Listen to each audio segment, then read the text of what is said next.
ஐந்திணை விழாக்கள், அதாவது சங்க காலத்துல தமிழகம் குறிஞ்சி, முல்லை, மருதம், நெய்தல், பாலைன்னு 5 வகை நிலமா பகுக்கப்பட்டிருக்கும். ஒவ்வொரு நிலத்துக்குமே தெய்வங்கள் இருப்பாங்க. அந்த தெய்வங்களுக்கு சில திருவிழாக்கள்லாம் நடத்தியிருப்பாங்க. அதை பத்தி பார்க்கலாம். குறிஞ்சிக்கு என்ன அப்படின்னா, மலையும் மலை சார்ந்த பகுதி குறிஞ்சி நிலம். இங்க வந்து கடவுள் யாரை கும்பிடுறாங்கன்னா, சேயோன், முருகன், வேலன். இங்க என்ன விழா நடத்துனாங்கன்னா, வேலன் வெறியாட்டு விழா.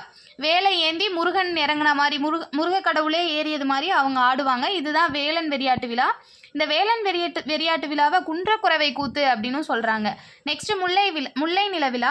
முல்லை அப்படின்னா காடும் காடு சார்ந்த நிலப்பகுதியும். இங்கே என்ன சாமி கும்பிட்றாங்கன்னா, மாயோன் அப்படிங்கிற கடவுளை கும்பிட்றாங்க.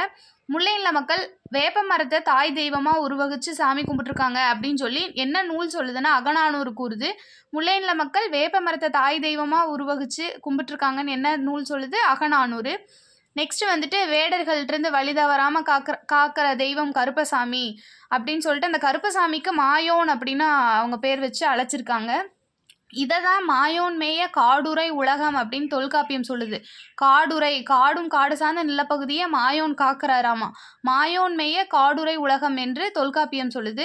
ஆயர்குல மக்கள் வந்து அவங்கள அவங்க எங்களை பாதுகாக்குங்க அப்படின்னு சொல்லிட்டு திருமாலை மாயோனை வேண்டியிருக்காங்க. அதுதான் ஆய்ச்சியர் குறவை அப்படின்னு சொல்றாங்க. இங்க என்ன விழா எடுத்திருக்காங்கன்னா, ஆய்ச்சியர் குறவை.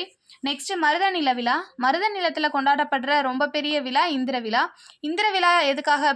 பசி, பிணி, பகை இதையெல்லாம் போக்குறதுக்காக இந்திரனை வழிபட்டிருக்காங்க. இதுதான் இந்திர விழா. மொத்தம் 28 நாட்கள் இந்த விழா நடந்திருக்கு. நெக்ஸ்ட் வந்துட்டு நெய்தல் விழா.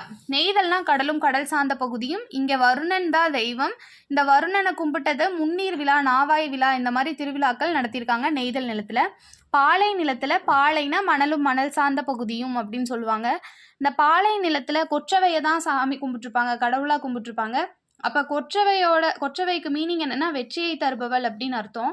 கொற்றவைக்கு விழா எடுத்து நடத்தியிருப்பாங்க இந்த பாலை நில மக்கள். தேங்க்யூ.